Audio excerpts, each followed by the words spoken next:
Avant de commencer cette vidéo, je vais aller faire un abordage sur la plage. Oui, parce que l'été arrive bientôt et je vais vous montrer comment on fait pour aborder une fille sur la plage.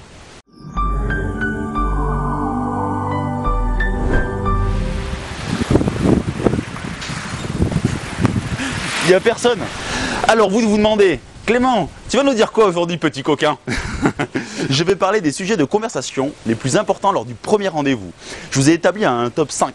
Mais avant ça, je vais faire intervenir ma copine Sophie, parce qu'elle aussi, avant de me rencontrer et avant qu'on soit ensemble, elle a eu des premiers rendez-vous et elle a des choses à vous dire. Donc maintenant, c'est à Sophie de vous raconter ce qu'elle a vécu quand elle avait des rendez-vous Tinder ou Adopte un mec et à vous dire ce qu'il ne faut surtout pas faire. Ok. So, je n'aime pas les hommes qui me disent non, je fucking parle. Donc, je n'aime pas les hommes qui essaient de m'impressionner en parlant trop d'eux. Je n'aime pas quand les hommes ne posent pas les questions à moi. Et je n'aime pas les histoires stupides d'alcool. Merci à Sophie d'être intervenue dans cette vidéo. Et il est temps pour moi de faire une petite piqûre de rappel sur les sujets qu'il ne faut pas aborder pendant votre premier rendez-vous. Donc ne parlez pas de vos ex ou de votre passé amoureux. Deuxième chose, ne parlez ni de politique ni de religion. Et surtout, une erreur à ne pas faire, c'est poser la question, mais toi, pourquoi tu ne parles pas? Voilà. T'as des questions à me poser? Parce que je trouve que tu parles pas assez. Non, ça tourne bien. Je vais te parler de mes ex. Comme ça, tu sauras absolument ce que je ne recherche pas chez une fille. Ça te dérange pas? Ne posez surtout pas cette question aux filles, elles détestent ça. Sachez que si elles ne parlent pas, c'est que vous n'êtes pas assez intéressant et vous ne lui plaisez pas assez. Et le sujet numéro 1 à aborder, c'est votre travail. Alors pourquoi parler de votre travail? C'est très simple, votre travail reflète qui vous êtes. Mais je vous conseille de parler de votre travail que si vraiment vous êtes épanoui dans votre job. Car si vous faites un travail qui ne vous plaît pas, la fille va le ressentir et vous allez perdre en valeur à ses yeux. Donc, qu'est-ce que tu fais dans la vie? Mon boulot, tu veux que je parle de mon boulot? Ouais. T'as de la chance parce que j'aime beaucoup mon travail. Ah, super. Ouais. Tu sais ce que je fais ou pas? Non. Pardon? Comment? Tu m'as jamais vu à la télévision? Non. Tu ne m'as pas vu sur TF1 ou... Je suis coach en séduction, mais ça... Ah non, je n'aime pas. Donc si vous êtes amené à parler de votre travail, vraiment faites attention à bien en parler et à employer les bons mots pour raconter ce que vous faites de votre journée. Le sujet numéro 2, c'est les voyages, mais surtout les anecdotes de voyage. Si vous êtes parti en voyage et que vous avez vécu quelque chose de drôle qu'il faut raconter, racontez-le à la fille. Comme ça, vous allez rentrer dans l'émotionnel et vous allez faire une connexion avec elle. Et ça, c'est super important de créer une connexion avec elle. N'hésitez pas après à lui poser la question et à la faire s'investir dans la discussion.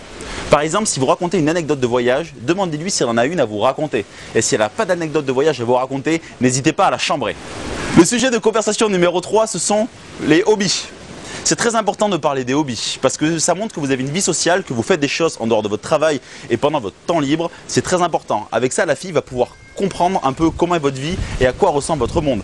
N'hésitez pas à lui demander ce qu'elle fait. À chaque fois que vous parlez de quelque chose sur vous, faites en sorte de l'engager, de l'investir et posez-lui la question sur toi. Et toi, tes hobbies, c'est quoi? Tu fais quoi?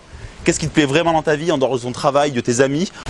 Le sujet numéro 4, c'est parler des relations hommes-femmes. Ce sujet est très important et va vous permettre de comprendre un peu plus la personne que vous avez en face de vous. Ça vous permet de sexualiser la discussion et de mieux comprendre ses attentes. Vous pouvez par exemple lui poser des questions sur ce qu'elle pense des rencontres à l'ère du numérique, ce qu'elle pense des rencontres quand elle se fait aborder dans la rue ou dans les bars. Voilà, c'est un sujet de discussion très vaste qui peut durer très longtemps et ça vous permet d'apprendre plein de choses sur elle et de mieux calibrer après votre échange. Et le sujet numéro 5, il m'a été proposé par Sophie. Sophie, elle m'a dit, Clément, pendant le premier rendez-vous, c'est très important de parler de sodomie. Moi, je trouvais vraiment pas ça très classe, donc je me suis dit, je ne ferai pas de sujet là-dessus. Je vais vous parler d'autre chose. Donc en fait, ce n'était pas un top 5, mais plutôt un top 6. Merci Sophie. Pour le dernier sujet, je voulais garder en dernier parce que c'est le sujet le plus important. Les filles, elles aiment parler de quoi? Je vais vous le dire de suite. Les filles, elles aiment parler d'elles. Faites-les parler. Posez-leur des questions, ça va les investir dans la discussion. Renseignez-vous sur elles, intéressez-vous à elles, posez-lui les questions sur ses voyages, ses hobbies, ses passions, ce qu'elle aime manger, ce qu'elle aime faire son temps libre, tout ça. En étant intéressée, elle va vous le rendre et elle va vraiment s'intéresser à vous. Tu sais Sophie, je suis vraiment content de te rencontrer parce que j'ai plein de choses à dire. Alors je sais pas si tu as des choses à me dire sur toi, au final je m'en fous un peu, mais moi j'ai plein de choses à te dire sur moi. J'espère que tu aimes les garçons qui aiment beaucoup parler d'eux. Bon. Donc maintenant que vous avez vu cette vidéo et que vous avez vu le top 5 des sujets à aborder lors du premier rendez-vous, surtout ne retenez pas le sujet de Sophie, la sodomie, c'est très important. Il vous reste deux choses à faire. Comme à votre habitude, vous devez cliquer sur le petit bouton qui est en bas et vous abonner à la chaîne pour que les nombres de followers sur YouTube grandissent encore et encore. Si vous êtes d'un PC, vous allez voir le petit bouton, mais si vous êtes d'un téléphone portable ou d'une autre application, vous ne verrez pas le petit bouton, il faudra faire un peu plus d'efforts. Et la deuxième chose, c'est suivre le site internet Mon Coaching Séduction. Il va apparaître en principe au-dessus de mon doigt, mais encore uniquement si vous êtes un PC.